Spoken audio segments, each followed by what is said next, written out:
Rama Rama Hare Hare Hare Krishna Krishna Krishna Hare Hare Hare Rama। सभी लोग बोलिए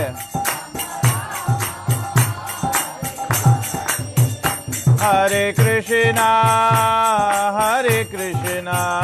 Krishna Krishna Hare Hare Hare Rama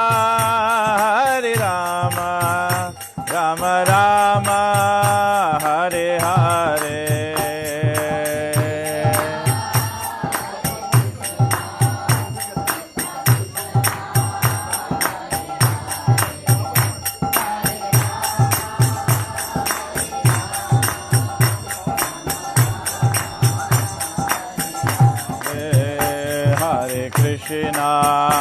Hare Krishna Krishna Krishna Hare Hare Hare Rama Rama Rama Hare Hare Hare Krishna।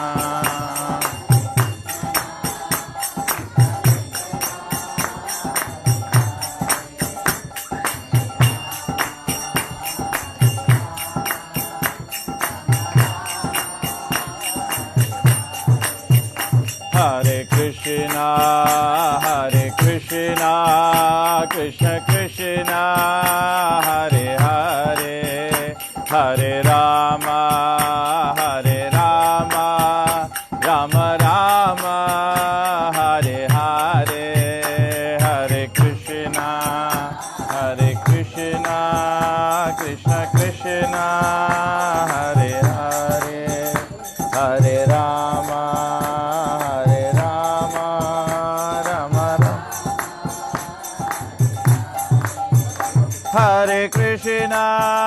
Hare Krishna Krishna Krishna Hare Hare Hare Rama Rama Rama Hare Hare Hare Krishna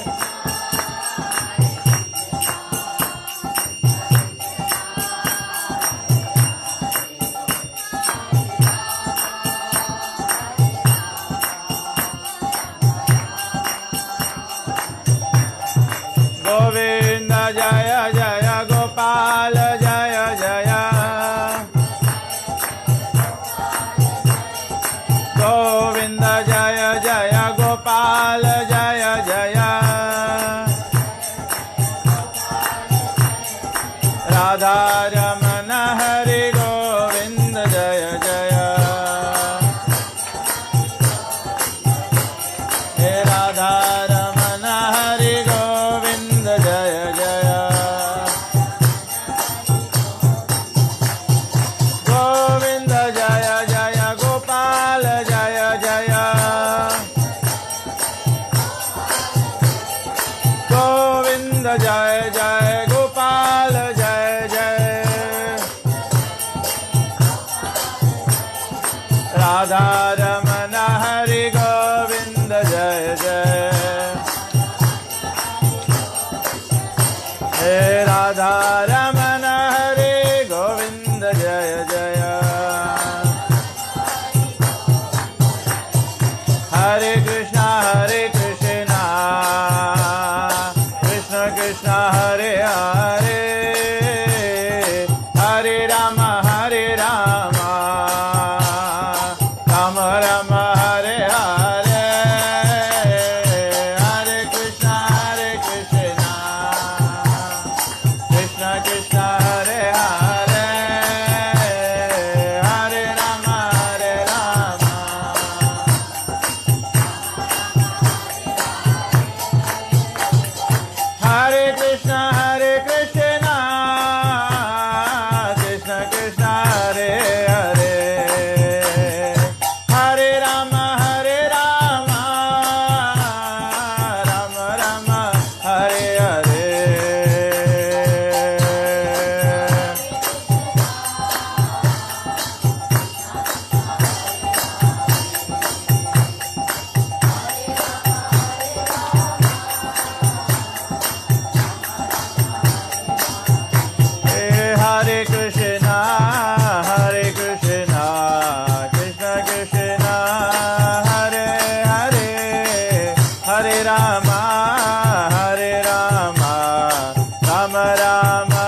Hari बोल हरि बोल हरि बोल हरि बोल।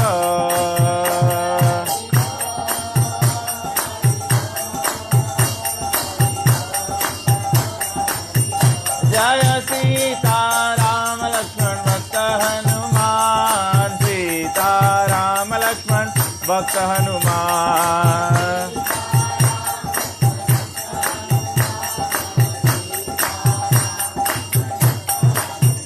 जय राधे श्याम राधे श्याम राधे श्याम, जय राधे श्याम।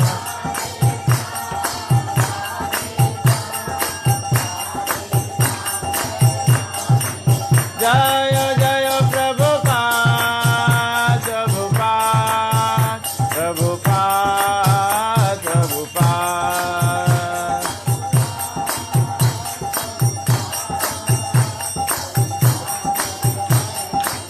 जय जय गुरुदेव गुरुदेव गुरुदेव गुरुदेव।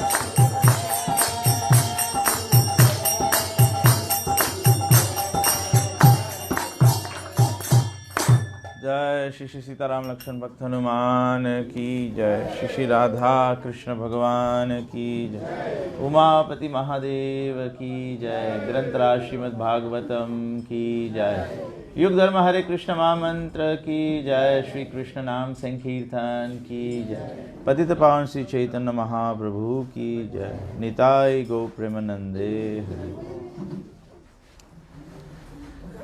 हरे कृष्णा। अगर ज़्यादा लोग अंदर आ के बैठ सके जो तो अच्छा बात रहेगा, यहाँ जगह है। मुझे पता है आपको सुनाई तो दे रहा होगा, लेकिन जब आंखों का मिलन होता है तो बात पता लगता है कि बात समझ में आ रहा है कि नहीं आ रहा है।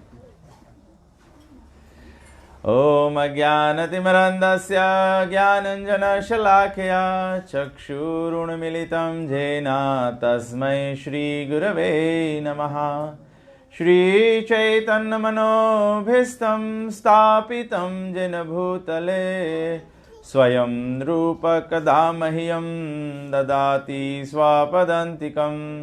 वन्देऽहं श्रीगुरु श्रीयुतपदकमलं श्रीगुरुन् वैष्णवंश श्रीरूपं साग्रजातं सहगण रघुनाथान्वितं तं सजीवं साद्वैतं सावधूतं परिजनसहितं श्रीकृष्ण चैतन्यदेवं श्रीराधा कृष्णपादान् सहगना ललिता श्रीविशाखान्वितं च।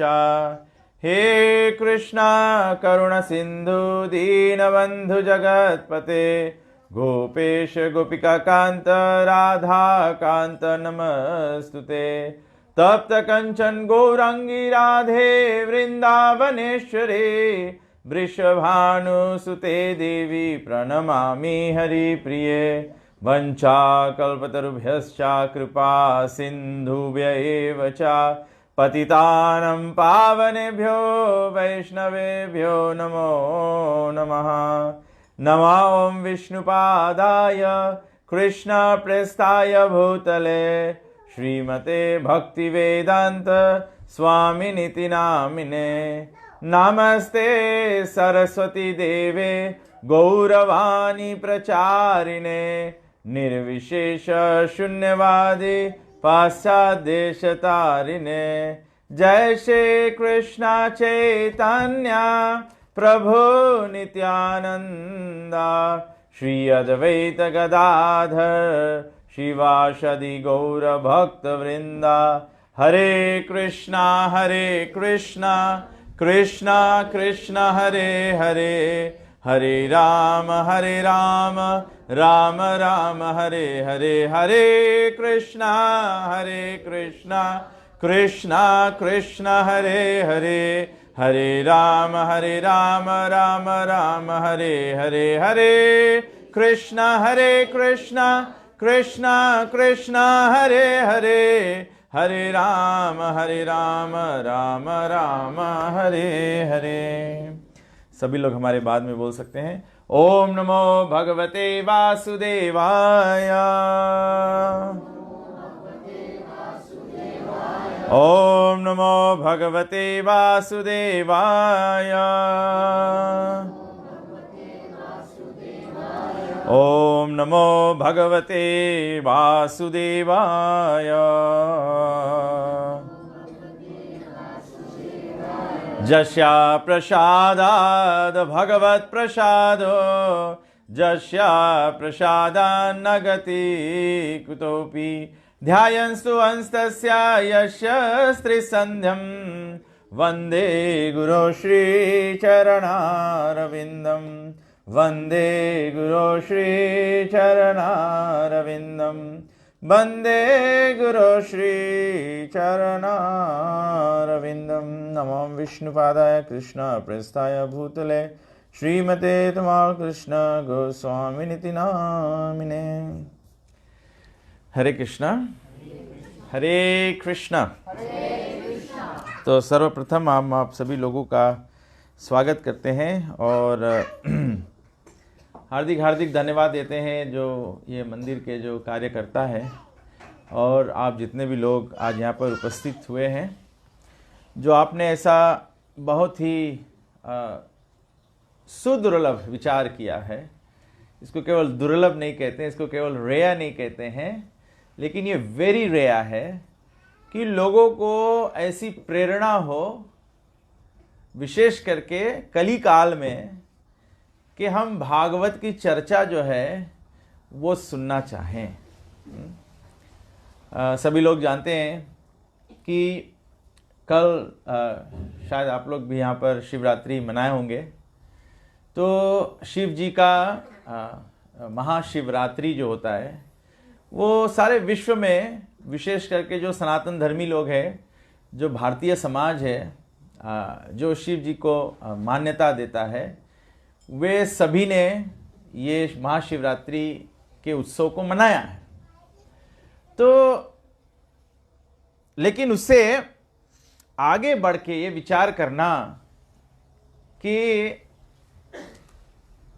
मुझे मालूम नहीं आप लोगों ने किस प्रकार से ये विचारधारा को प्राप्त किया है, लेकिन जैसे कि कल जब सभी लोगों ने शिव जी का पूजन किया है, तो जो भी व्यक्ति पूजनीय होता है, जिसको पूजा जाता है, तो जरूर उसको आरती, फूल, पत्र, दीप दान आदि किया जाता है।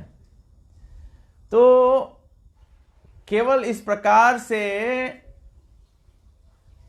भौतिक पदार्थों से पूजन करना ही उस व्यक्ति को संपूर्णता सम्मान देना नहीं होता है। जैसे भागवत व्यास होते हैं, जो भी भागवत करता है, हम लोग देखते हैं भागवत सप्ताह पारायण के पद्धति के अनुसार लोग क्या करते हैं, जो भागवत पारायण करता है मतलब उनका चरण पखारते हैं, उनको माला आदि अर्पण करते हैं, आरती करते हैं।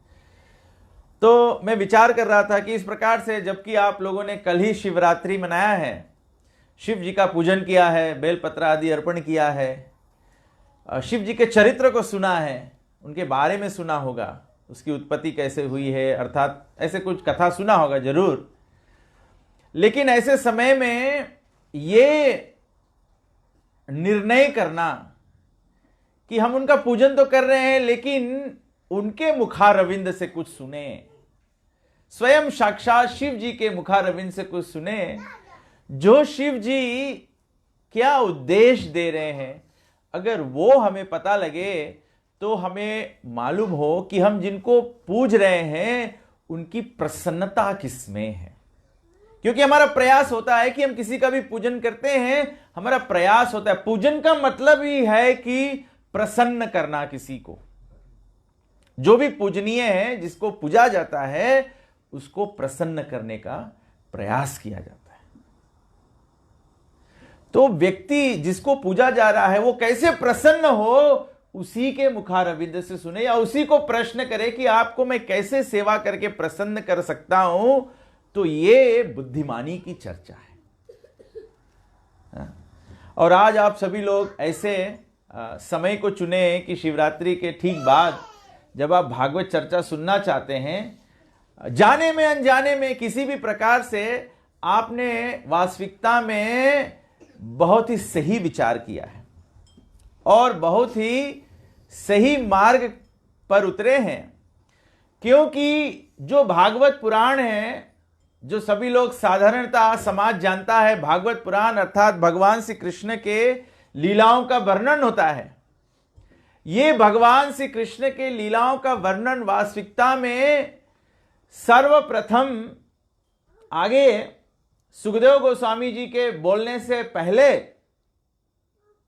या सूत गोस्वामी जी पहले नैमिषारण्य के ऋषियों से बोले, उनसे पहले सुखदेव गोस्वामी जी परीक्षित महाराज को सुनाए, उससे भी पहले ये भागवत कथा जो है ये स्वयं साक्षात महादेव शिव जी ने अपनी आदि शक्ति देवी पार्वती को सुनाया था।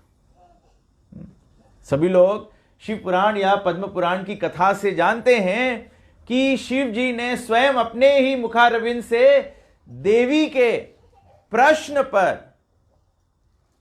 उनकी उत्सुकता पर, उनके प्रश्न करने पर ही शिव जी ने दुर्गा जी को, या अर्थात पार्वती माता को, उन्होंने भागवत कथा सुनाया था। भागवत कथा उस समय किस नाम से प्रख्यात हुआ? अमर कथा के नाम से। स्वयं साक्षात दुर्गा जी सुनना चाहती है। हम लोग देखते हैं यहां पर दीवार पर दुर्गा जी का चित्र बना हुआ है आशीष देने के लिए। एक्चुअली मैं दुर्गा जी को देख रहा हूं तो मैं सोच रहा हूं कि आज वास्तविकता में वो आशीष देने की मूड में होगी। क्यों? क्योंकि उनका इच्छा हुआ था इसी प्रकार से जैसे आप सभी लोगों का इच्छा हुआ है, ऐसे उनको भी इच्छा हुआ था शिव जी से सुनने के लिए कि शिव जी कथा इस प्रकार से ग्रंथों में वर्णन दिया गया पद्म पुराण में कि शिव जी का धाम जो है, कैलाश धाम जो है, कैलाश धाम में अगर कोई व्यक्ति प्राण त्यागता है तो वो मोक्ष गति को प्राप्त करता है। मोक्ष गति प्राप्त करता है अर्थात जीवन में अमर हो जाता है। मतलब जन्म मृत्यु के चक्कर से छूट जाना, अमर, मरना उनके जीवन से निकल जाता है। तो शिव जी से दुर्गा देवी प्रश्न करती है कि हे महादेव, क्या आप मुक्ति देने वाले हो कि जो भी यहां काशी में प्राण त्यागता है वो वैकुंठ जगत की प्राप्ति करता है? तो शिव जी कहते हैं कि मुक्ति देने वाला मैं नहीं हूं, मुक्ति देने वाले तो स्वयं साक्षात भगवान विष्णु हैं। मुक्ति प्रदाता सर्वेशाम विष्णु एव न संशयः। कि हे देवी, इस बात पर एक भी चिंता मत करना कि वास्तविकता में मोक्ष देने वाला तो स्वयं साक्षात नारायण। इसीलिए आज भी हमारे समाज में जब कहीं निधन होता है या किसी की मोक्ष की याचना की जाती है तो केवल एक ही चर्चा किया जाता है, राम नाम सत्य है। केवल राम नाम ही सत्य है। राम और विष्णु कोई भिन्न नहीं है। केवल युग के अनुसार रावण को वध करने के लिए जब देवी देवता, जब पृथ्वी पर आपत्ति बढ़ जाता है तो वे जब भगवान विष्णु के पास जाते हैं ब्रह्मा जी के साथ में, तो भगवान विष्णु कहते हैं कि वो अवतारित होंगे पृथ्वी पर, पृथ्वी का भार उतारने के लिए। परित्रणाय साधूनां विनाशाय च दुष्कृतां धर्म संस्थापनार्थाय संभवामि युगे युगे।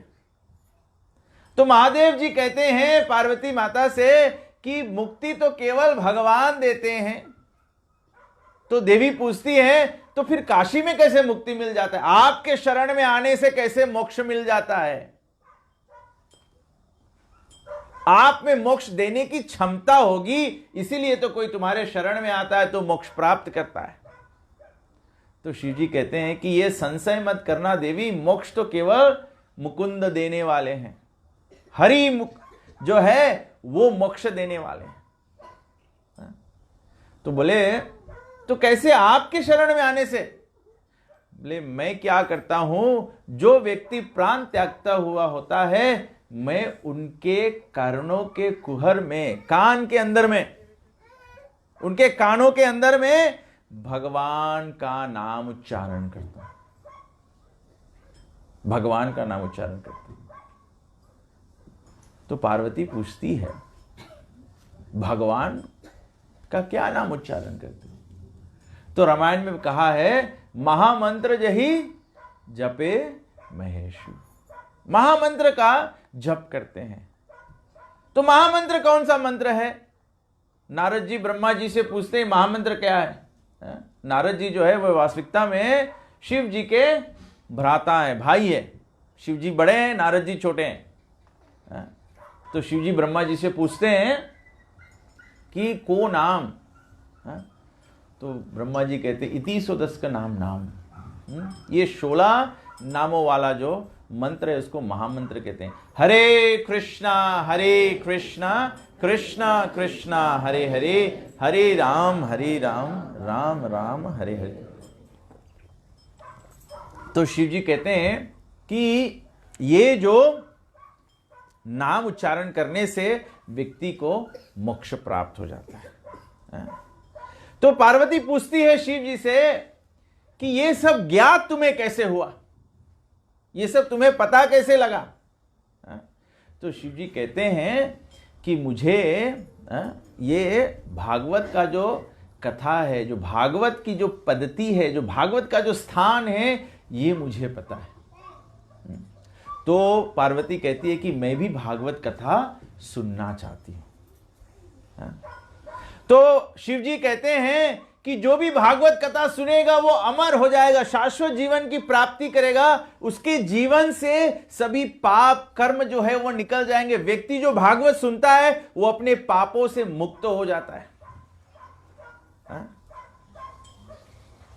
लेकिन कभी कभी हम लोग देखते हैं, कोई प्रश्न कर सकता है, ऐसे तो हम लोग समाज में जानते हैं, बहुत से लोग भागवत सुने हैं, बहुत से लोग भागवत बोले हैं, लेकिन भागवत सुनते हुए, भागवत कहते हुए लोग फिर भी पाप से मुक्त नहीं होते। इसका कारण क्या है? शिव जी कहते हैं कि इसका कारण यह है कि जब हम कथा श्रवण कर रहे होते हैं या कथा को बोल रहे होते हैं, अगर हम थोड़ी सी तपस्या अपने जीवन में नहीं स्वीकारते हैं तो जो कथा है उसका फल प्राप्त नहीं हो पाता है।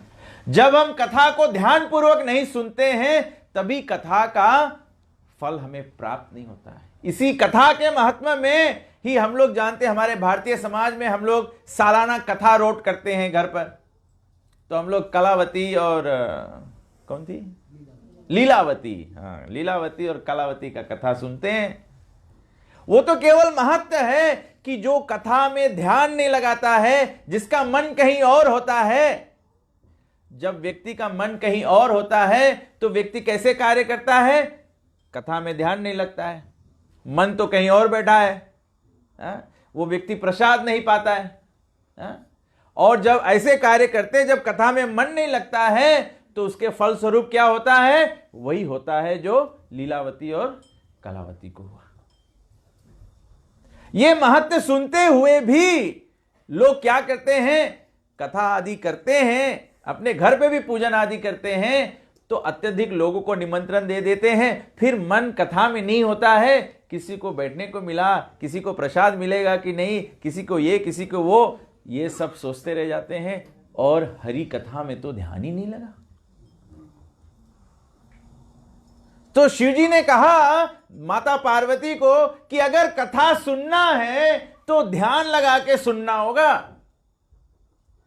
तो पार्वती कहती है हम ध्यान से ही सुनेंगे, और कैसे सुनेंगे? जो भी बैठा है वो ध्यान से ही तो सुनना चाहता है।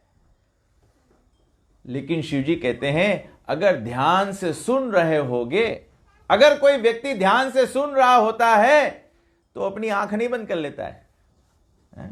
कभी कभी लोग कहते हैं मैं बड़ा ध्यान से सुन रहा हूं।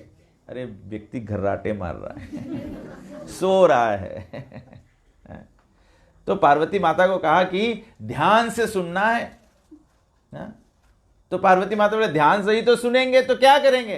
तो अगर ध्यान से सुनना है तो शिवजी कहते हैं कि हुकारी भरना पड़ेगा। तो जब व्यक्ति हुकारी भरता है तो मतलब सुन रहा है, मतलब कोई बात पकड़ में आ रहा है। इसीलिए मैं कह रहा था कि लोग अंदर आ जाओ तो मुझे पता लगे लोग सुन रहे हैं कि नहीं सुन रहे हैं। तो पार्वती माता से उन्होंने बताया कि ये कथा जो है वो तुम ध्यान पूर्वक सुनना। कोई भी कार्य हम लोग अपने जीवन में ध्यान पूर्वक नहीं करते हैं तो उसकी फल नहीं प्राप्त होता है।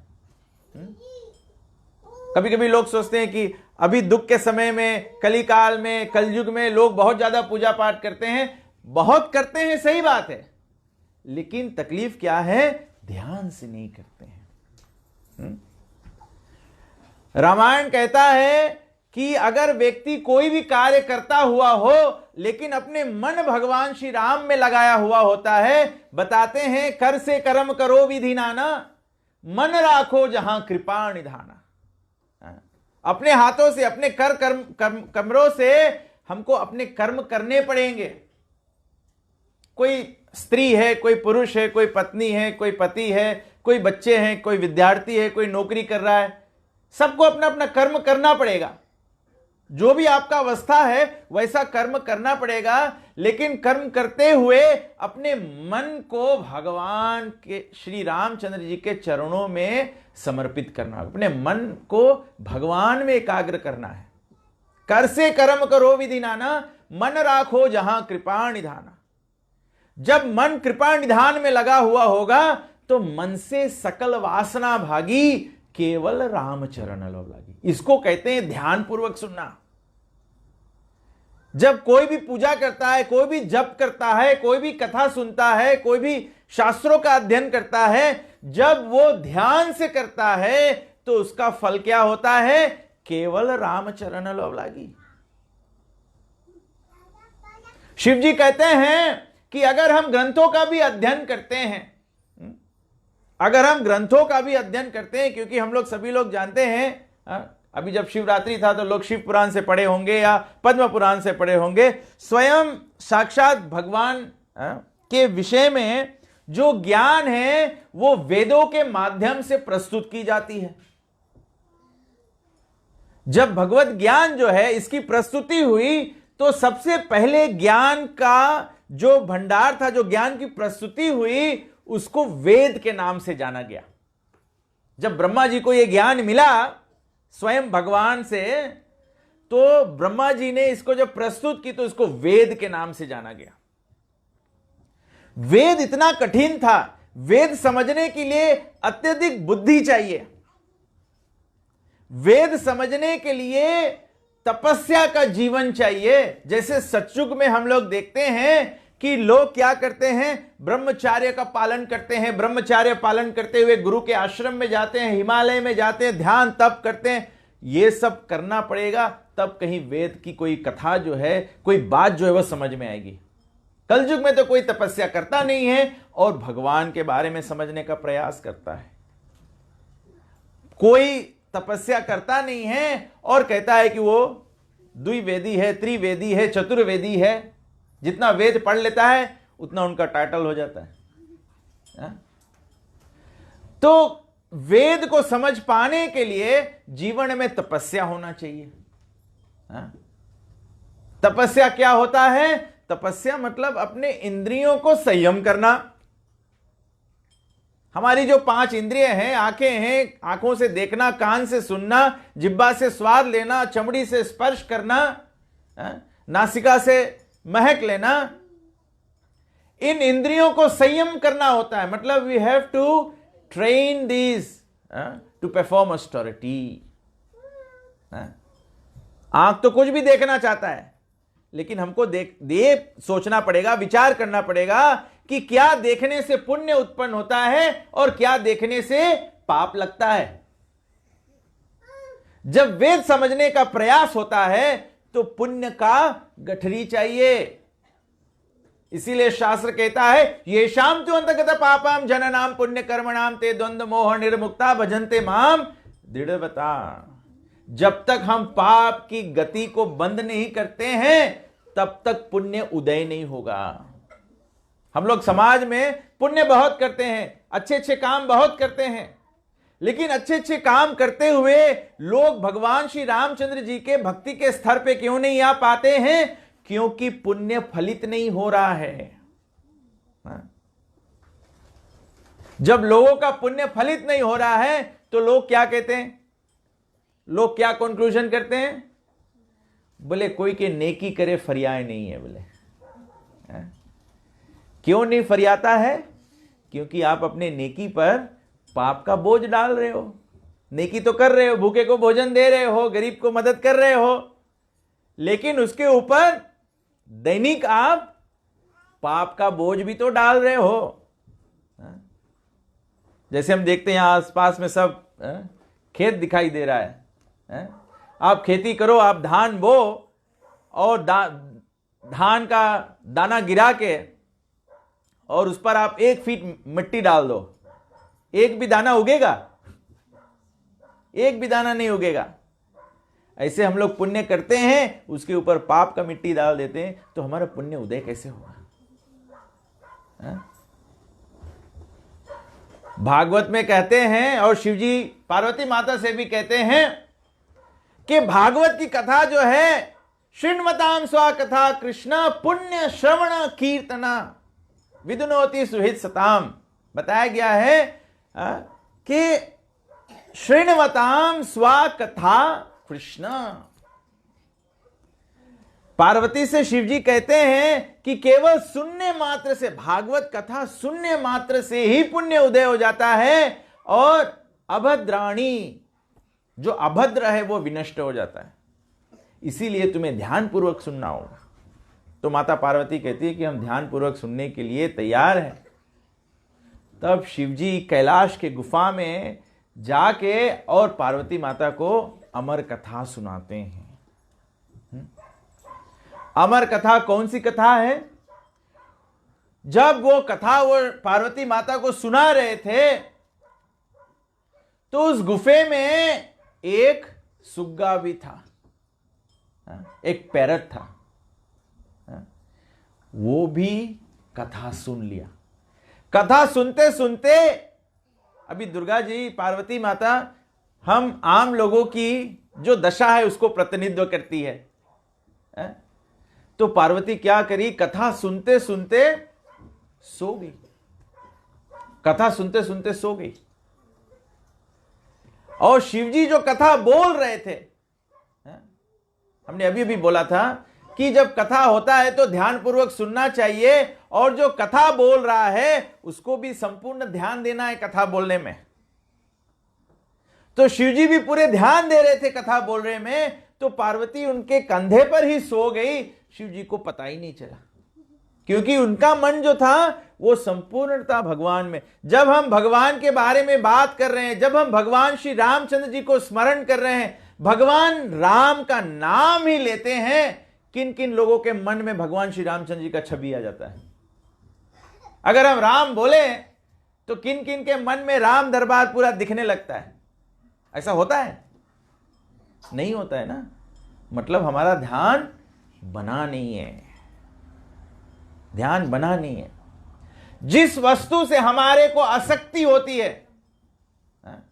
अगर अभी हम आपके, मानो आपके छोटे बच्चे का नाम ले, अगर मुझे कोई मेरे बच्चे का नाम ले कृष्ण बलराम, तो मेरे मन में पूरा उसका छवि, उसका चेहरा याद आ जाता है, उनके डिंपल्स याद आ जाते हैं, उनका हंसता हुआ चेहरा मुझे मन में दिख जाता है। क्यों? क्योंकि बच्चे से आसक्ति है, मतलब अटैचमेंट है। जब ऐसे भगवान श्री रामचंद्र जी के कमल चरणों से आकर्षण हो जाएगा, आसक्ति बन जाएगा, तो अगर कोई राम बोले ही तो तुरंत राम की छवि मन में उतर आएगी। तुरंत राम की छवि मन में उतर आना चाहिए। वास्तविकता में ग्रंथ कहता है जब राम बोलते हैं तो राम तुरंत जिह्वा पर उतर आते हैं। राम के नाम बोलने से ही राम जिह्वा पे उतर आते हैं।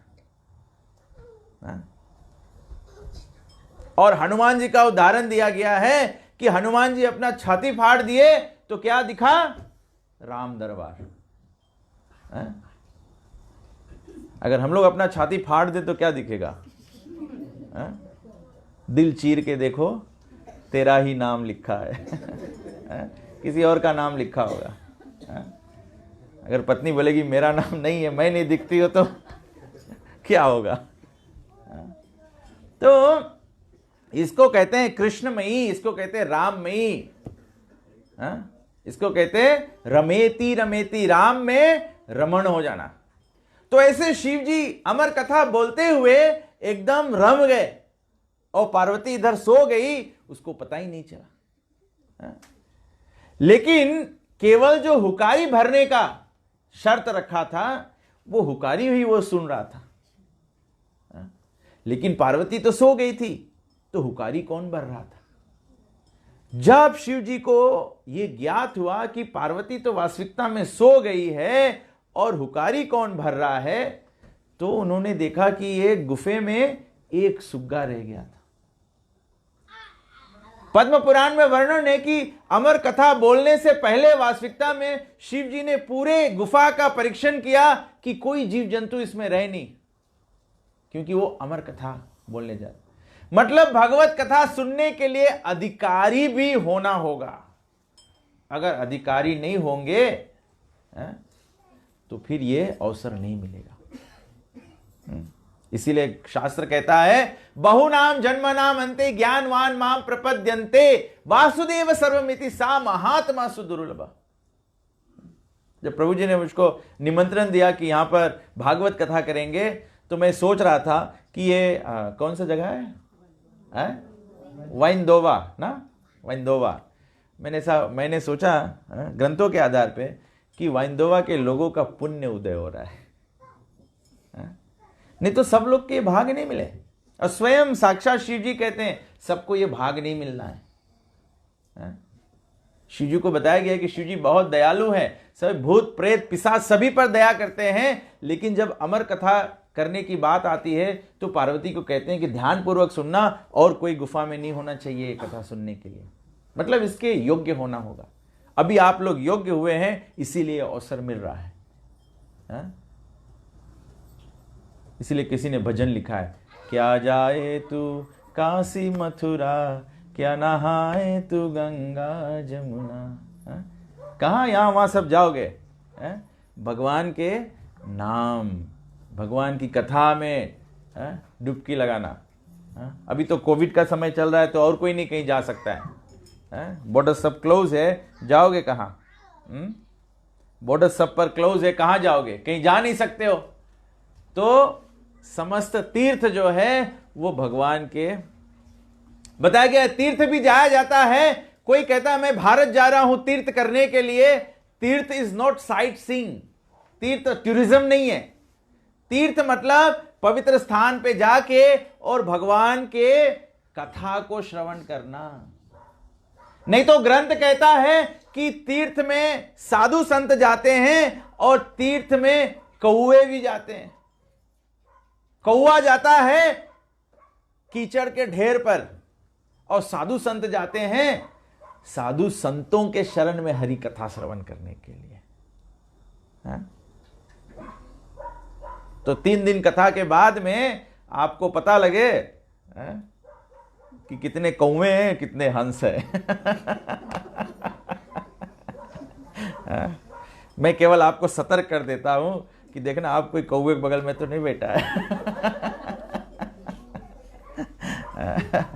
क्योंकि बोला कलयुग में क्या होगा? कलयुग में कबीर जी ने कहा ना, कलयुग में क्या होगा? कौवे जो है वो क्या मोती चुगते हैं और हंस, कौवा मोती खाता है और हंस दाना चुगते हैं। यही बात है। हम जैसे आम लोग, हम लोग को अवसर मिल रहा है कि हम लोग भगवान की, कलयुग के ये प्रभाव है, ये कलयुग की महिमा है। ये कलयुग की महिमा है कि भगवान इतना करुणामय हो गए कि हम लोग आम लोग भी भगवान की कथा सुने। अन्यथा ये कथा जो है, ध्यान में देख सकते हैं, जब शिवजी बोल रहे थे तो योग्य पार्वती केवल सुन सकती थी। कौवा ने जब, सुग्गा ने जब सुन लिया तो शिवजी ने क्या किया? अपना त्रिशूल उठा लिया उस सुग्गा को मारने के लिए। वो सुग्गा उस गुफे से निकला और कहां गया? उसी समय व्यास देव जी की पत्नी जमाई ले रही थी और वो सुग्गा सीधे उनके मुख के माध्यम से उनके गर्भ में चला गया। उनके गर्भ में चला गया। फिर 16 वर्ष तक उन्होंने गर्भ से बाहर आने का बिल्कुल कोशिश नहीं किया। व्यासदेव जी बोले 16 वर्ष के, व्यासदेव की पत्नी जो थी वो 16 साल तक गर्भ धारण किए हुए थी। तो वेद व्यास जी ने प्रार्थना किया कि तू जन्म ले, तुझे कोई मोह माया में नहीं डालेंगे। तब सुखदेव गोस्वामी का जन्म हुआ और जन्म लेते ही वो सीधे आश्रम से चले गए, सीधे आश्रम से चले गए। तो शिव जी कहते हैं पद्म पुराण के उत्तराकांड के 232वें अध्याय में श्लोक 18 से 20 में पार्वती माता को स्वयं समझाते हैं शिव जी कि इतना सब वेद शास्त्र बना हुआ है, वेद है, 4 वेद है, पुराण आदि है, बताया गया ये सभी का जो सार है, जो एसेंस है, जो एसेंस है वो है भागवत पुराण। स्वयं शिव जी कहते हैं वैष्णवम नारदियम च तथा भागवतम शुभम गरुड़म च तथा पद्मम वरहम शुभ दर्शने सात्विकानि पुराणानि विज्ञानी शुभानि वै। वो माता पार्वती को कहते हैं कि विष्णु पुराण, नारद पुराण, गरुड़ पुराण, पद्म पुराण, वराह पुराण, ये 5 पुराण जो है ये सत्य गुण में स्थित है। ये सत्वगुणी लोगों के लिए है। सत्वगुणी लोगों मतलब जो कलयुग के जो 4 दोष हैं उससे परे जो लोग होंगे उनको ये ग्रंथ पढ़ने में या ये ग्रंथ से वो ज्ञान प्राप्त कर सकते हैं। इसको कहते हैं सात्विक जीवन, जो सात्विकता में होगा। शिव जी स्वयं कहते हैं माता पार्वती से, मैं आपको संस्कृत जो है पद्म पुराण में लिखा वो पढ़ के बता रहा हूं। और शिव जी कहते हैं तथा भागवतम शुभम। तथा भागवतम शुभम के मतलब है कि जो भागवत पुराण की कथा है वो सत्व गुण से भी ऊपर है। संसार में 3 प्रकार के लोग होते हैं, चाहे लोग तमोगुण में हैं या रजोगुण में हैं या तो सत्वगुण में हैं, या तो कॉम्बिनेशन में चलता है। कभी कभी हम लोग देखते हैं ना कि कोई कोई लोग बहुत अच्छे भी होते हैं लेकिन समय समय से उनका दिमाग गड़बड़ हो जाता है, वो तमोगुण में हो जाते हैं। कभी कभी हम लोग जानते हैं कि ये व्यक्ति बहुत अच्छा है, आदमी बोला मैं अचंभा में हो गया कि मैं ऐसे सोचा नहीं था कि ये व्यक्ति ऐसे कर सकता है, ऐसे कर दिया। ये गुण का प्रभाव है, गुण का प्रभाव है। तो शिव जी कहते हैं कि जो 18 पुराण है, क्योंकि वेद तो बहुत तपस्या चाहता है, बिना तपस्या के वेद समझ में नहीं आता है, तो वेद व्यास जी ने 18 पुराण लिखा है। 18 पुराण जो है विशेष करके कलयुग में हम और आप जैसे आम लोग इसको अध्ययन करके भगवान के पद्धति पर आगे बढ़ सकते हैं। तो शिव जी कहते हैं कि ये जो पुराण, जो 18 पुराण है, इसको 4 भाग में बांटा गया है। तमोगुण के लोगों के लिए, रजोगुण के लोगों के लिए, सत्वगुण के लोगों के लिए, और एक सबसे ऊंचा श्रेणी होता है, उस श्रेणी को कहते हैं, भगवान श्री रामचंद्र जी जब माता सबरी से मिलते हैं, रामायण में इसका वर्णन है, तो माता सबरी से कहते हैं भगवान कि मैं संसार का कोई नाता नहीं जानता हूं सिवाय एक भक्ति के, केवल मैं प्रेम भक्ति का नाता ही जानता हूं। तो शिव जी कहते हैं कि जो प्रेम भक्ति का नाता है, इसकी प्रस्तुति वेदव्यास जी ने भागवत पुराण में रखा है। इसीलिए भागवत पुराण को बताया गया है तथा भागवतम शुभम। भागवत पुराण जो है ये सबसे ऊंचा ग्रंथ बताया गया। आप सभी लोग ऐसे भी साधारणतः अभी जब भागवत की आरती गाते हैं तो सभी लोग जानते हैं भागवत भगवान की है आरती, ये पंचम वेद निराला।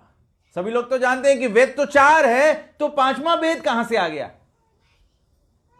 भागवत पुराण को 5वां वेद बताया गया है, क्योंकि भागवत पुराण शुद्ध भक्ति के बारे में बताता है। भागवत पुराण में अमर होने का मार्गदर्शन दिया जाता है। दूसरे पुराणों में तीनों गुणों के विषय में बताया, 3 गुण में लोग कैसे बंधे रहते हैं, केवल यही तक वर्णन दिया गया है। तो शिव जी कहते हैं कि नारद पुराण, विष्णु पुराण, गरुड़ पुराण, पद्म पुराण, वराह पुराण, ये जो है ये सत्वगुण के लोगों के लिए है, लेकिन भागवत पुराण इससे भी ऊंचा है।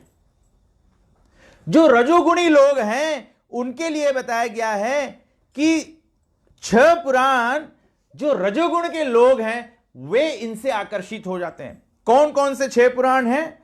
शिव जी कहते हैं पार्वती को, ब्रह्मांडम ब्रह्म वैवर्तम मार्कंड्यम तथैव च भविष्यम वामनम ब्रह्मम राजशाणी निबोधता, कि हे देवी, ब्रह्मांड पुराण, ब्रह्म वैवर्त पुराण, मार्कंड्य पुराण, भविष्य पुराण, वामन पुराण और ब्रह्म पुराण, ये रजोगुण के श्रेणी को बिलोंग करता है।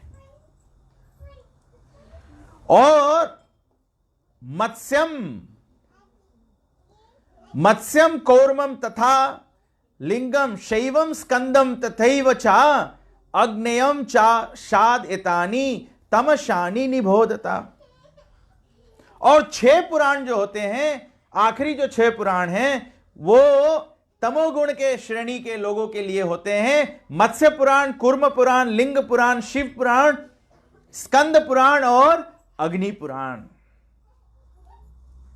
शिव जी कहते हैं कि सभी पुराणों का अध्ययन करने का लाभ क्या होता है, फल क्या होता है? सात्विका मोक्षदा प्रोक्ता। जब हम सतोगुण के ग्रंथों का अध्ययन करते हैं तो उसका फल क्या होता है? मोक्ष। जब हम जीवित होते हैं कोई मोक्ष के बारे में नहीं सोचता है। हम लोग सोचते हैं मोक्ष केवल मरने के पश्चात की अवस्था है। जो हमको हमारे जीवन में, जैसे जो लोग नौकरी करते हैं, जो तनख्वाह है वो पैडे के बात नहीं है। जो तनख्वाह मिलता है हमको, जो तलब मिलता है, वो पैडेला बात नहीं है कि जो रोज पैडे है मतलब वो रोज तलब मिलेगा। जो रोज पैडे है वो रोज तलब तो मिलेगा, लेकिन उससे 2 हफ्ता पहले क्या करना पड़ेगा?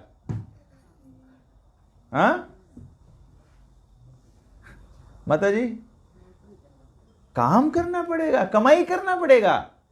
जब 1 हफ्ता या 2 हफ्ता काम करोगे तब तनख्वाह के दिन पे तलब मिलेगा। अगर आप नौकरी पे नहीं जाओ और तनख्वाह के रोज चला जाओ ऑफिस में, पे मास्टर लगे, बोलो हमारा तलब, तो पे मास्टर बोली तुम्हारा आवाज। तो जब मोक्ष हमको चाहिए तो सात्विक पुराण जो है मोक्ष की गति हमें दे सकता है। जब हम मरने के समय मोक्ष चाहेंगे तो यमराज या यमदूत कहेंगे कि अपना मोक्ष का आवाज दिखाओ। तब आज आप सबको दिखाए कि वाइंदोवा नववा में आज के तारीख क्या तारीख है? 12 तारीख 7 बजे से 8:30 बजे का आवाज है मेरा। हम लोग हरी कथा कर रहे थे, भागवत नाम गा रहे थे, तो यमदूत बोलेगा अच्छा चलो ठीक है, कमाई किया है तो मैं नहीं छूता हूं तुमको। जब बोलेगा आवाज दो, आवाज नहीं है। जब राम के सेवा में आवाज नहीं लगाया है, राम के नाम जप करने में समय नहीं लगाया है, राम की पूजा करने में, राम को भोग लगाने में, साधु संतों की सेवा में, हरि कथा सुनने में, जो नवदा भक्ति रामायण में बताया गया है, जो माता सवरी को भगवान श्री रामचंद्र जी बोले हैं, अगर उसमें आवाज नहीं कमाई किया है तो मोक्ष के अधिकारी कैसे बनोगे? फिर कोई आके बोलेगा हम लोग सब लोग सुने हैं, सब लोग दान कर दो, इस आत्मा के प्रति मोक्ष हो जाए। आप सबको काम पे बोले, जो आदमी काम पे नहीं आई से जाके बॉस के बोलो यार ये तो काम पे नहीं आई से, अच्छा हम तो काम कर रहे हैं, हमारे ला तलब उसके दे दो। कोई सको करे इसे? अगर कोई सके भी तो नहीं करी, बोली हम कमाया, हम का तुम्हें दई है। तो ये सब मूर्खता है। वास्तविकता में ये सब मूर्खता है। खुद की कमाई खुद करना पड़ेगा। जब मोक्ष की समय आएगी, जब मोक्ष का समय आता है, तो हमारी प्रिय पत्नी जो है वो केवल घर के द्वार तक जाती है, उसके बाद शमशान नहीं जाती है? जो पुत्र होगा, जो पुरुष मित्र होंगे, वो शमशान तक जाएंगे, चिता पे नहीं जाता है कोई। शरीर चिता पे चला जाता है, लेकिन अग्नि में फिर भस्म हो जाता है। उससे आगे का यात्रा कैसे करोगे? उससे आगे का यात्रा तो खुद की कमाई, जो गठरी बांधा है, जो पाप और पुण्य का गठरी बांधा है, उससे ही आगे का जो यात्रा है वो निर्धारित होगा। हैं? और तो और जो घर के लोग आपको ले जाते हुए शमशान में, तो रास्ते भर में सरसों गिरा देते हैं, बोले गिनते गिनते लौट के आए नहीं जाए, इतना गिरा दो कि लौट नहीं पावे। हैं? तो मदद कोई नहीं करेगा। मदद कोई नहीं करेगा। खुद करना पड़ेगा। खुद करना पड़ेगा। तो शिव जी कहते हैं जो सात्विक पुराण का शरण लेता है उसको मोक्ष मिलता है।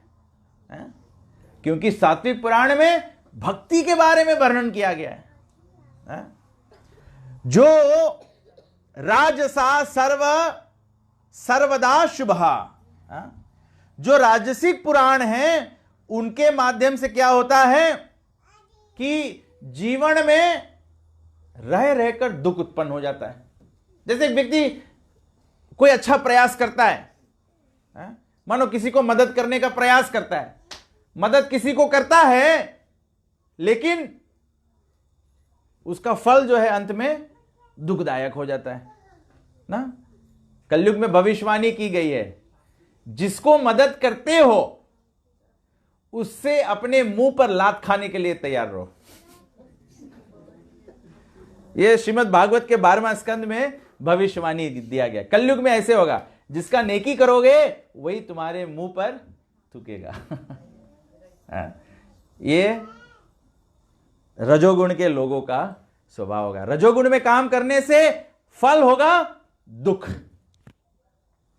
रजोगुण में हम लोग देखते हैं, जैसे अगर कोई व्यक्ति रजोगुण का भोजन करता है, रजोगुण में मतलब बहुत तीखा भोजन, बहुत स्पाइसी ये खाता है, खाने के समय बहुत मजा आता है, फिर उसके बाद में मालेंटा खोजते हो, मालेंटा खोजते हो फिर।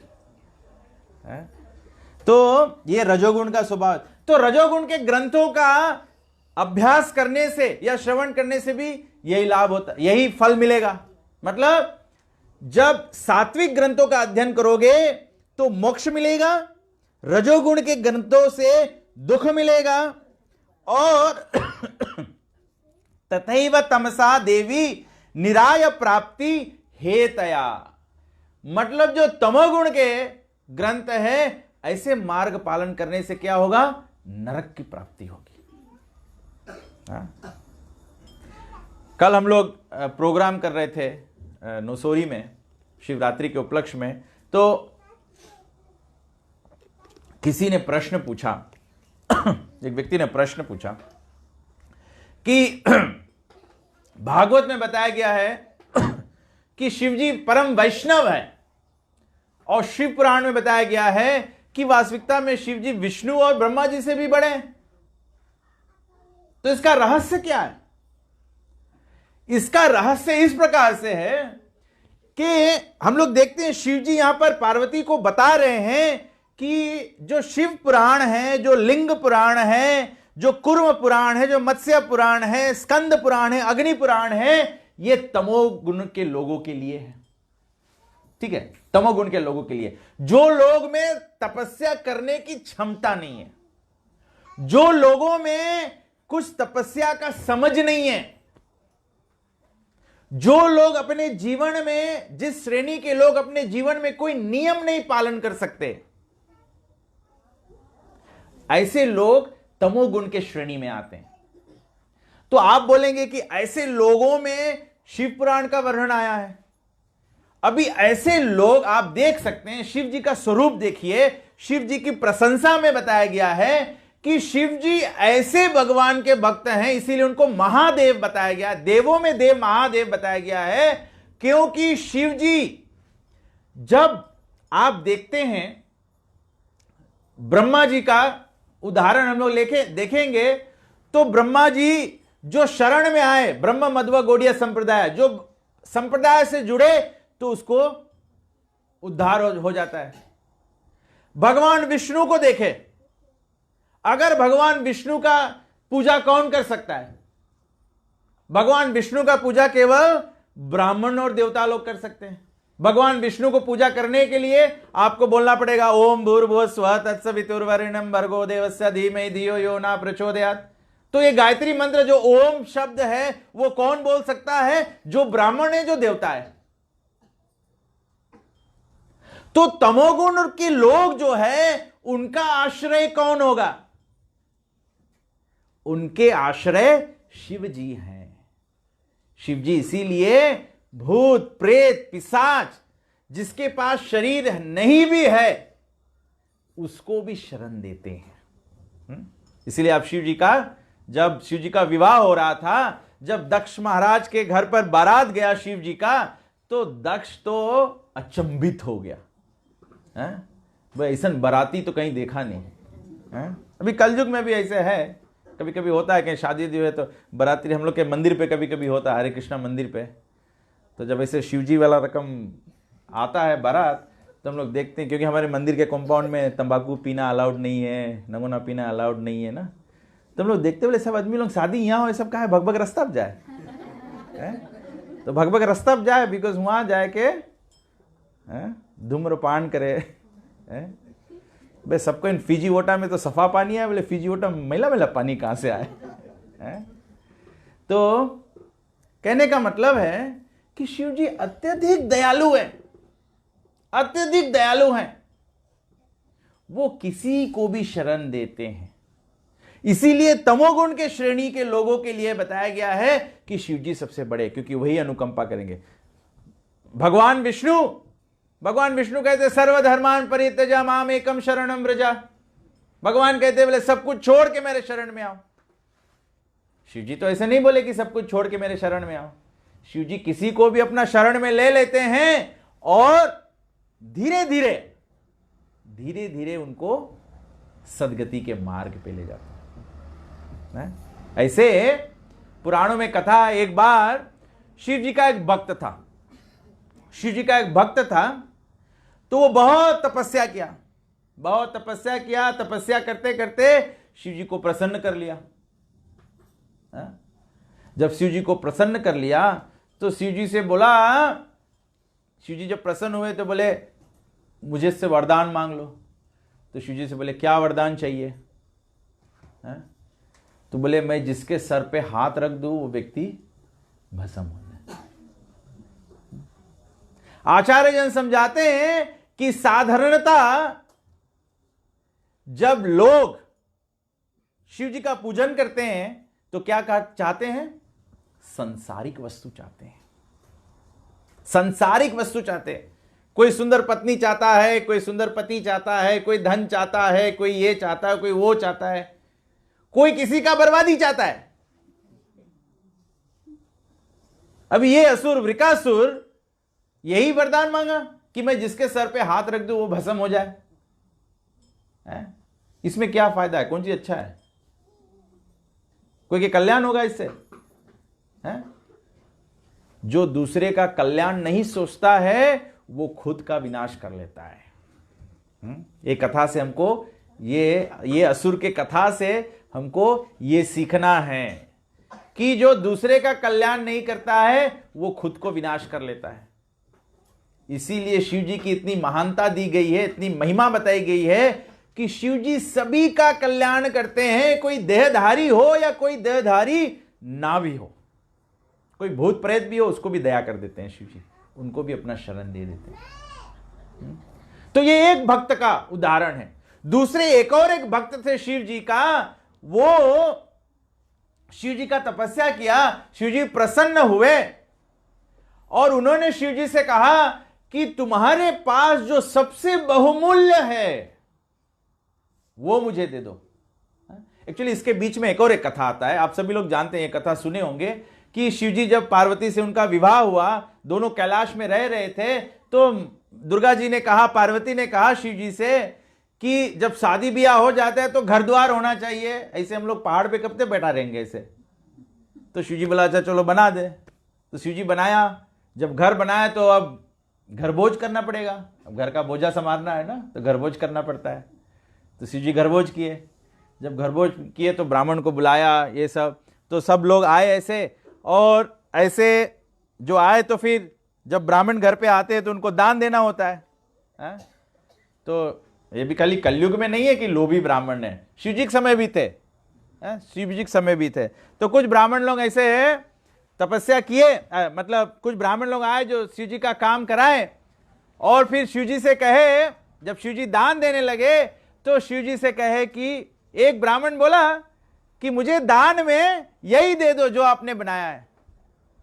अब शिव जी इतने आशुतोष व्यक्ति हैं, शिव जी सेल्फ सेटिस्फाइड है, दयालु है, तो शिव जी ने क्या किया, शिव जी ने वही दे दिया।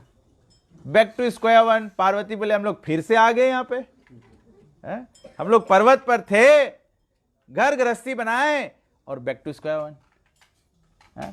तो देखिए शिव जी से जो मांगे वो दे देते हैं। जो घर अपने लिए बनाए थे वो भी शिव जी दे दिए, वो भी दे दिए। तो एक तीसरा भक्त आया शिव जी का, वो शिव जी से बोला कि जो तुम्हारे पास सबसे बहुमूल्य है वो मुझे दे दो। तो शिव जी बोला जो मेरे पास, जो मेरा जो सबसे बहुमूल्य वस्तु है वो आप वृंदावन में जाइए। वृंदावन में एक स्थली है गोवर्धन, गोवर्धन में एक भक्त है जिसका नाम है सनातन गोस्वामी, उनके पास जाओ, जो मेरा सबसे बहुमूल्य वस्तु है उनके पास है। तो ये व्यक्ति तुरंत गया वृंदावन, गोवर्धन में गया और सनातन गोस्वामी को ढूंढ के उसके पास गया, बोला मुझे शिव जी ने भेजा है कि जो सबसे बहुमूल्य वस्तु है वो तुम्हारे पास है। तो बोला मेरे पास तो कुछ भी बहुमूल्य वस्तु नहीं है ऐसा जो शिव जी का है। तो बोले तुम चाहते क्या हो? बोले मैं चाहता हूं कि मैं पारसमणि चाहता हूं। पारसमणि क्या है? उसको टच स्टोन कहते हैं। पारसमणि जो लोहे में छुआ दो वो गोल्ड हो जाएगा, वो गोल्ड हो जाएगा। तो सनातन गोस्वामी बोले ओ तुम पारसमणि चाहते हो? तो बोला कि अच्छा मेरा जो कुटी है, जो भजन कुटी था उनके, बोले कुटी के पीछे में कुछ कचरा पड़ा हुआ है, उसमें जाके ढूंढ लो, उसमें से मिल जाएगा। तो ये व्यक्ति गया, कचरा में ढूंढा, उसको पारसमणि मिल गया। पारसमणि लेके और ये निकल पड़ा। जब ये पारसमणि लेके निकल पड़ा तो इसको क्लिक किया कि अगर ये सबसे वैल्यूएबल वस्तु है तो फिर ये कचरे में क्यों पड़ा है, उसको कचरे में क्यों रखा है? बोला शायद चालाकी कर रहा होगा ना, कोई वैल्यूएबल चीज ऐसा जगह लुका आदमी खोज नहीं पाए, तो वे रबिश में तो नहीं जाए कोई खोजे। तो ये फिर गया सनातन गोस्वामी के पास। सनातन गोस्वामी के पास गया और बोला कि अगर ये सबसे बहुमूल्य है तो इसको कचरे में क्यों रखा है? तो सनातन गोस्वामी बोला कि अगर तुम्हें सचमुच में सबसे बहुमूल्य वस्तु चाहिए, सबसे बहुमूल्य वस्तु चाहिए, तो तुम क्या करो, पहले जाके ये पारसमणि को कचरा में वापस डाल दो। तो ये व्यक्ति गया, कचरा में वापस डाल के आया। तो ये व्यक्ति बोला सबसे बहुमूल्य वस्तु जो है, जो सारे जगत का कल्याण करने वाला है, वो है तस्मात् संकीर्तनम विष्णु जगत मंगलम अमहशम। जो सबसे बहुमूल्य वस्तु है वो जगत मंगल उत्पन्न करने वाला है, जगत मंगल उत्पन्न करने वाला है। और वो जगत मंगल उत्पन्न करने वाला क्या है? हरे कृष्णा कृष्णा कृष्णा हरे हरे, हरे राम राम राम हरे। इसीलिए तो हम लोग कहते हैं जब भी प्रसाद पाते हैं, चरणामृत पाते हैं, तो हम लोग क्या कहते हैं?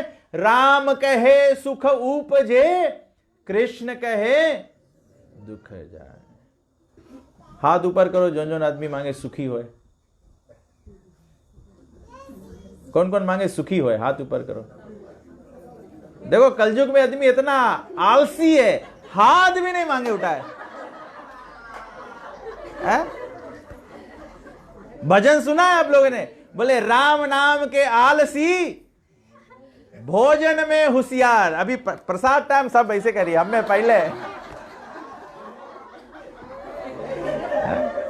राम कहे सुख उपजे, कृष्ण कहे दुख जार। महिमा महाप्रसाद की पाओ भोग लगाए। इसलिए जो भी कुछ खाते हैं भगवान को भोग लगाना होता है। तो वो व्यक्ति ने कहा कि जगत मंगलम अमहशम। शिव जी के महिमा में बताया गया है कि शिव नाम का मतलब ही है सर्व मंगल देने वाला, सर्व मंगलता। Shiva, Shiva means all auspicious. ऐसे तो शिव जी का स्वरूप अगर हम देखें तो शिव जी शमशान का भस्म लगाते हैं।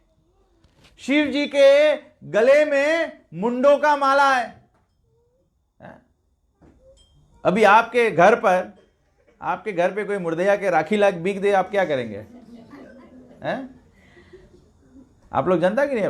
मुझे मालूम नहीं है नावुआ में होता है कि नहीं। जहां जहां उजय उजय होता है आदमी जाने, बोले मुर्दा का राखी बिक दो, घर बर्बाद। सही बात है कि नहीं? सुना आप लोग कि नहीं?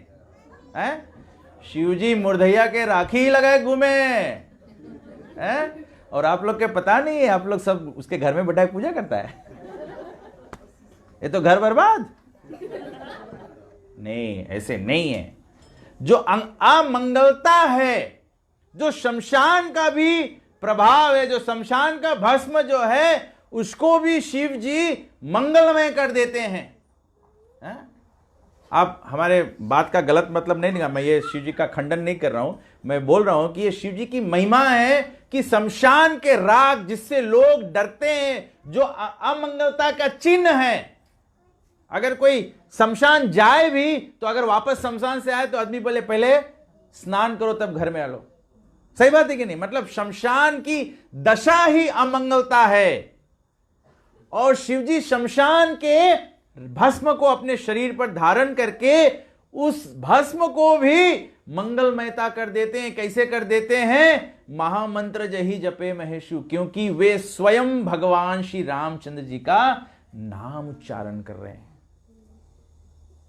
वो स्वयं भगवान के नाम उच्चारण कर रहे हैं। भगवान कहते हैं, कभी कभी लोग तर्क करते हैं, कभी कभी लोग कहते हैं रामायण में तो दिखाया है कि राम जी शिव जी को पूजन करते हैं, तो लोग ये प्रसंग उठा देते हैं, राम बड़े कि शिव बड़े। भगवान सब समय अपने जो अनन्य भक्त हैं, अपने भक्त का पूजन करते हैं। अगर कोई रामायण से ये प्रसंग उठा के और ये जानना चाहे कि राम बड़े हैं कि शिव बड़े हैं, तो फिर भागवत से हम लोग प्रसंग लेते हैं। भगवान श्री कृष्ण ने तो सुदामा को अपने आसन से उतरकर उसको वहां बिठा के और उसके चरण स्पर्श करके और चरणामृत पिया और रानियों को भी पिला दिया। अभी कृष्ण भगवान है कि सुदामा भगवान है? तो ऐसे बाहर रूप से नहीं जजमेंट किया जाता है कि कौन बड़ा कौन छोटा है। भगवान हमेशा अपने भक्त के अधीन होते हैं। भगवान हमेशा अपने भक्त के अधीन होते हैं। शिव जी कहते हैं, मेरा मंगलदायता का जो स्तोत्र है वो है ईश्वरः परम कृष्ण सच्चिदानंद विग्रह अनादिरादिर गोविंद सर्व कारण कारणम।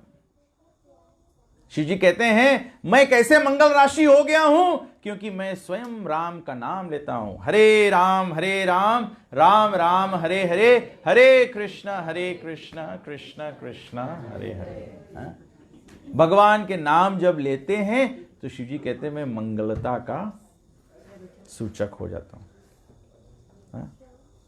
तो शिव जी स्वयं माता पार्वती को सबसे भागवत कथा सुनाने से पहले तो भागवत की महत्ता बताया।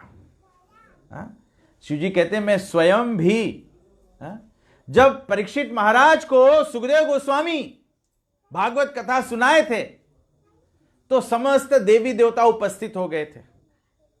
समस्त देवी देवता।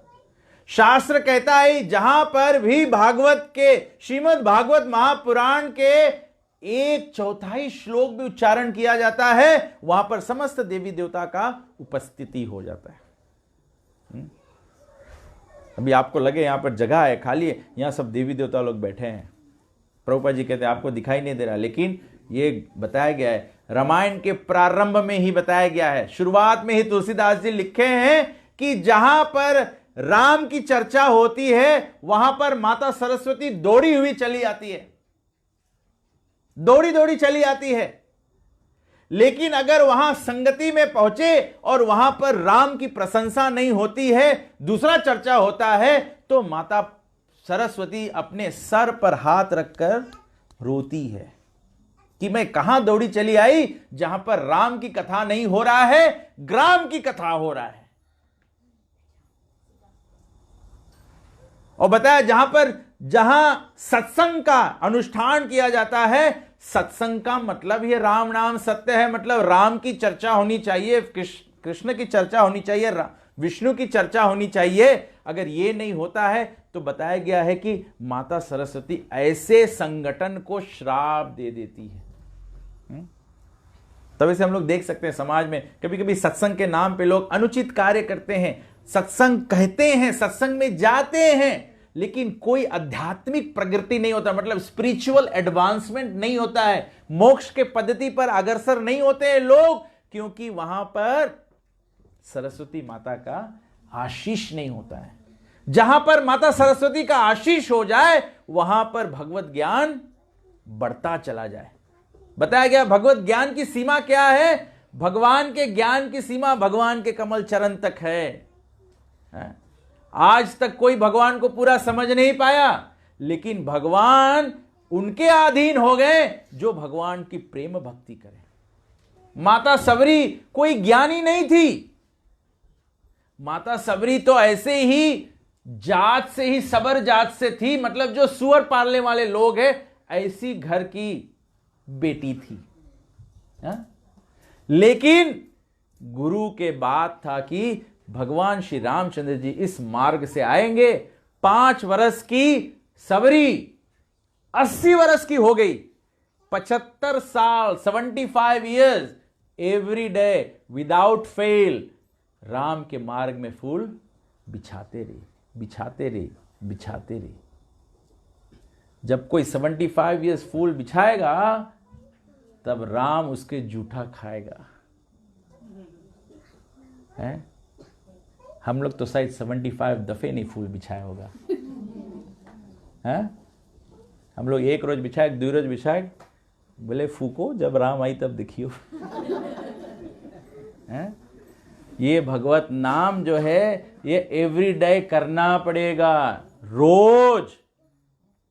मेरा प्रयास है आपको प्रेरित करें कि जीवन में भगवान की भक्ति जो है वो नित्य होना चाहिए। नष्ट प्रायशु अभद्रेशु नित्यम भागवत सेवया। भागवत कहता है, आचार्य जन कहते हैं, सुखदेव गोस्वामी बोले हैं कि नित्यम भागवत सेवया, ये भागवत श्रवण, भगवान की सेवा, भगवान की भोग धरना, भगवान का नाम जप करना, नौदा भक्ति जो भगवान श्री रामचंद्र जी बताए हैं उसको नित्यम करना, एवरीडे करना। No one single day should go without chanting, without hearing, without taking prasad, without associating with devotees. प्रथम भक्ति संतन कर संगा, दूसरी रति मम कथा प्रसंगा, गुरु करना, ईर्ष्या द्वेष ये सब त्यागना। Every day you have to work on this, every day. ऐसे नहीं होगा एक दिन सुबह उठोगे बस चमत्कार हो जाएगा, भक्त हो जाओगे। ऐसे नहीं होगा सलेन एक दिन उठेगा और देखेगा सब बाल मुड़ के गिर गया, खाली चुरकी बचा।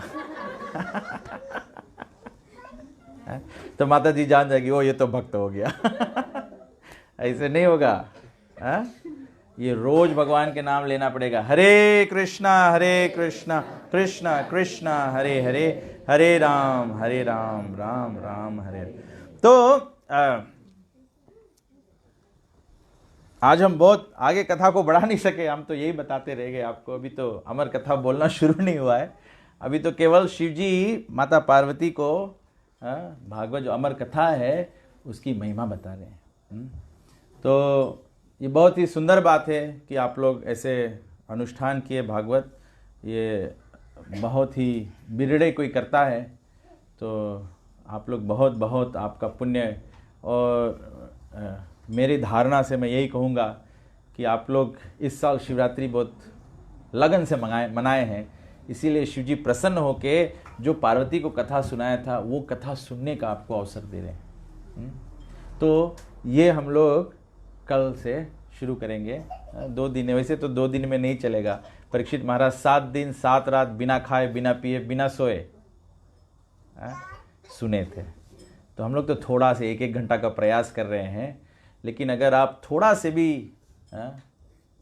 एक चिंगारी की तरह, एक जैसे आग का चिंगारी होता है ना, अगर एक चिंगारी से पड़ जाए और अगर घास सूखा हो तो बड़ा आग उत्पन्न कर देगा। आपके जीवन में भक्ति हो जाएगा। नहीं तो अगर आप एकदम पानी होगे तो ये चिंगारी जो 3 दिन का हम लोग फूंक मार रहे हैं तो धुआं बिकते बिकते फिर बुझ जाएगा। तो हमारा उम्मीद है कि आप लोग अपने जीवन में, मनुष्य जीवन में इस पर विचार करो। इतना अच्छा बात है कि आप लोग सब इंटरेस्टेड है, तभी तो आप लोग यहाँ संगठन में उत्पन्न आए हैं ना। अब कोई भी काम जीवन में करा जाता है, you must make a profit, कुछ उन्नति होना चाहिए। अगर बच्चे को आप पाठशाला भेज रहे हो, अब बच्चा कुछ पढ़े नहीं, बुद्धू रह जाए, तो मैया पापा क्या करते हैं? मैया पापा क्या करते हैं? कुछ बूढ़े लोग बताओ आप लोग। अगर आपके लड़का पढ़े नहीं, आप स्कूल भेजियो, हरदम फेस्ट आते रहे पीछे से, तब कौन सी करेगा? क्या करोगे आप? क्या करोगे बेटा, आप बताओ। बूढ़े लोग नहीं जानते हैं। अगर आपका बच्चा रहे क्लास में हरदम लास्ट आते रहे, कौन सी करेगा? अगर आप अच्छा नहीं पढ़ेगा तो मम्मी पापा कौन सी करी? अच्छा, तो कलयुग में तो मारेंगे। और क्या करेंगे? क्लास 1 में भी लास्ट आया, क्लास 2 में भी लास्ट आया, क्लास 3 में भी लास्ट आया, क्लास 4 में भी है, क्लास 6 से लास्ट आया, कौन सी करेगा मैया पापा?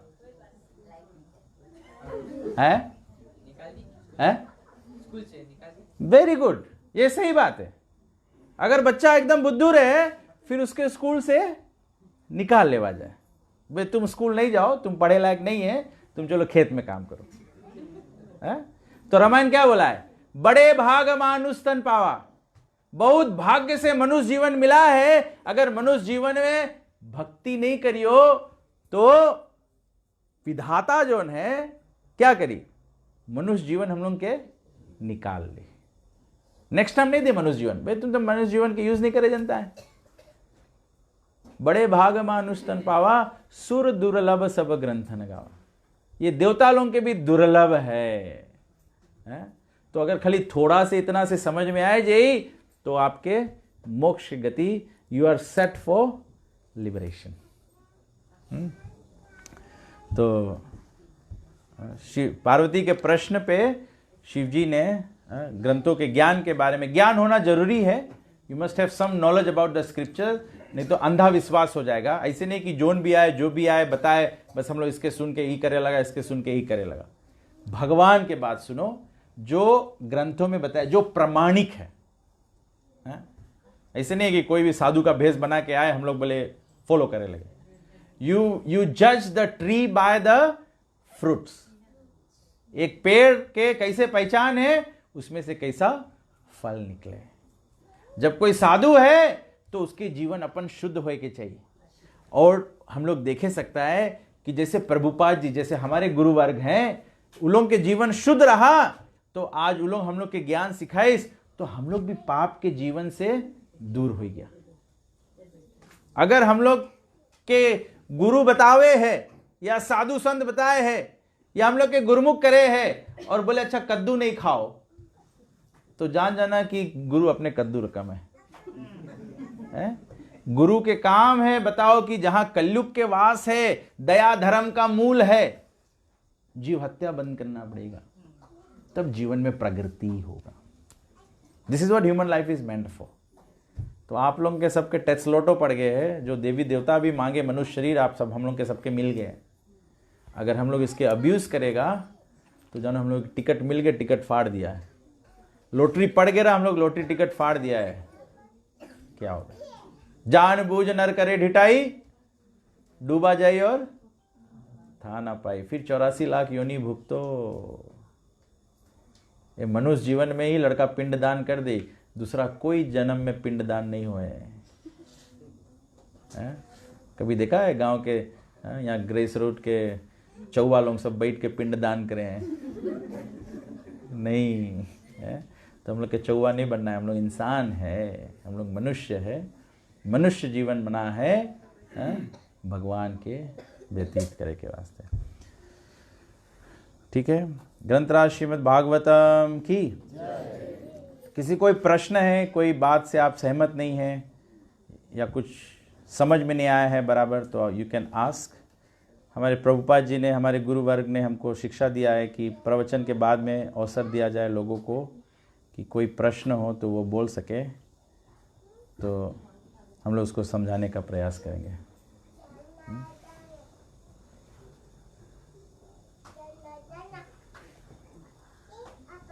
कोई प्रश्न नहीं है तो जैसे कि शिव जी से माता पार्वती ने पूछा था कि कैसे मोक्ष मिलता है, तो शिव जी ने कहा कि मुक्ति प्रदाता सर्वेसाम विष्णु एवं ना संशया, कि पूजनीय जो है, जो मुक्ति देने वाले हैं, वो केवल भगवान विष्णु है, मुकुंद है, कृष्ण है, राम है। तो किसी संत ने एक सुंदर भजन लिखा है, हम लोग उसको दोहराते हैं। हरि सुंदर नंद मुकुंदा, हरि नारायण हरि बोल। हरि सुंदर नंद मुकुंदा, हरि नारायण हरि बोल। हरि सुंदर नंद मुकुंदा, हरि नारायण हरि बोल। हरि सुंदर नंद मुकुंदा, हरि सुंदर नंद मुकुंदा, हरि नारायण हरि बोल। हरि सुंदर नंद मुकुंदा, हरि सुंदर नंद मुकुंदा, हरि नारायण हरि बोल।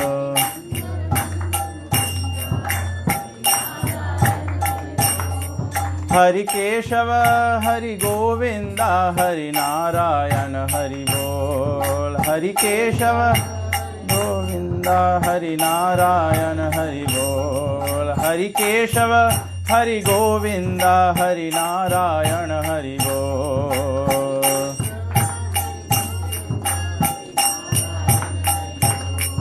हरि सुंदर नंद मुकुंदा, हरि नारायण हरि बोल।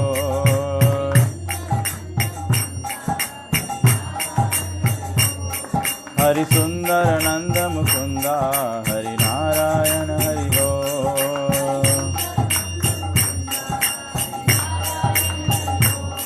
हरि सुंदर नंद मुकुंदा, हरि नारायण हरि बोल।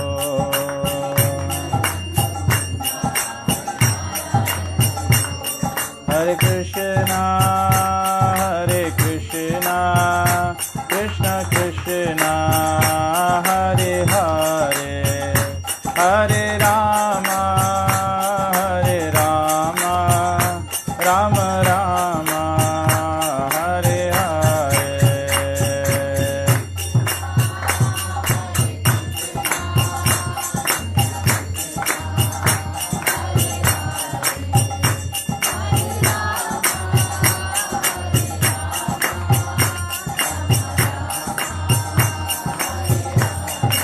Hare Krishna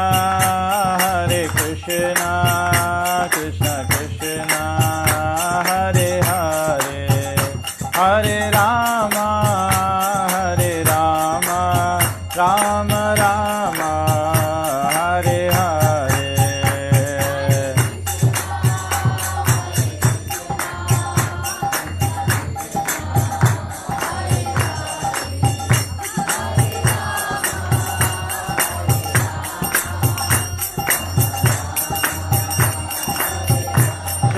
श्रीमन्नारायण नारायण नारायण श्रीमन्नारायण नारायण नारायण श्रीमन्नारायण नारायण नारायण लक्ष्मी नारायण नारायण नारायण लक्ष्मी नारायण नारायण नारायण लक्ष्मी नारायण नारायण नारायण लक्ष्मी नारायण नारायण नारायण श्रीमन्नारायण नारायण नारायण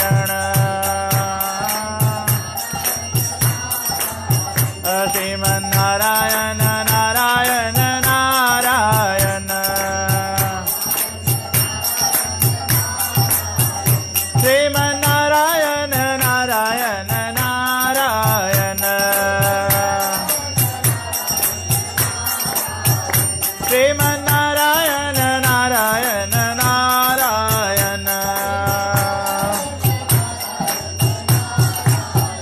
बद्री नारायण नारायण नारायण बद्री नारायण नारायण नारायण ओ बद्री नारायण नारायण नारायण बद्री नारायण नारायण नारायण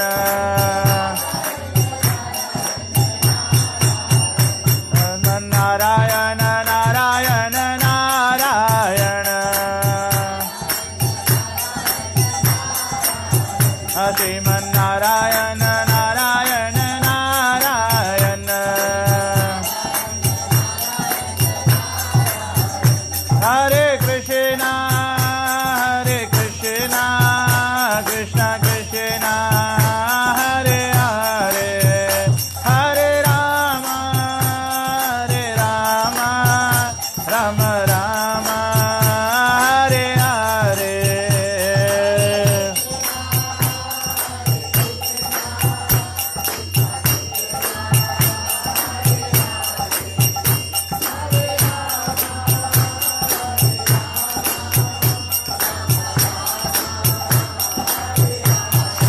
हरे कृष्णा कृष्ण कृष्ण हरे हरे हरे राम राम राम हरे हरे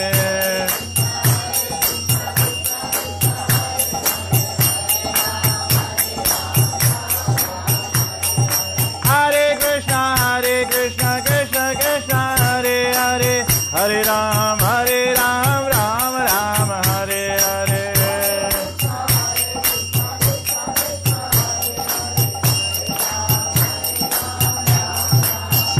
हरि बोल हरि बोल हरि बोल हरि बोल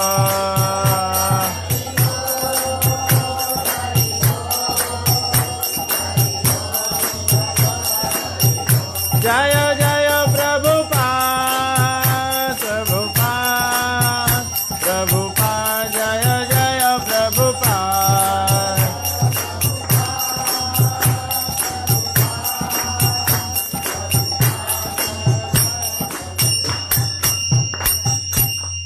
जय श्री राधा कृष्ण भगवान की, श्री सीताराम लक्ष्मण भक्त हनुमान की, उमापति महादेव की, युग धर्म हरे कृष्ण महामंत्र की जय, श्री कृष्ण नाम संकीर्तन की जय, गंगामय जमुनामय की जय, ग्रंथराज श्रीमद् भागवत महापुराण की जय, नामाचार्य श्री हरदास ठाकुर की, प्रेम से कहो श्री कृष्ण चैतन्य प्रभु नित्यानंद, श्री अद्वैत गदाधर शिवासदि गौर भक्त वृंद की जय, शील प्रभुपाद की जय। अनंत कोटि वैष्णव वृंद की जय। निताई गो प्रेमानंदे हरि हरि बोल। Hare Krishna. So thank you.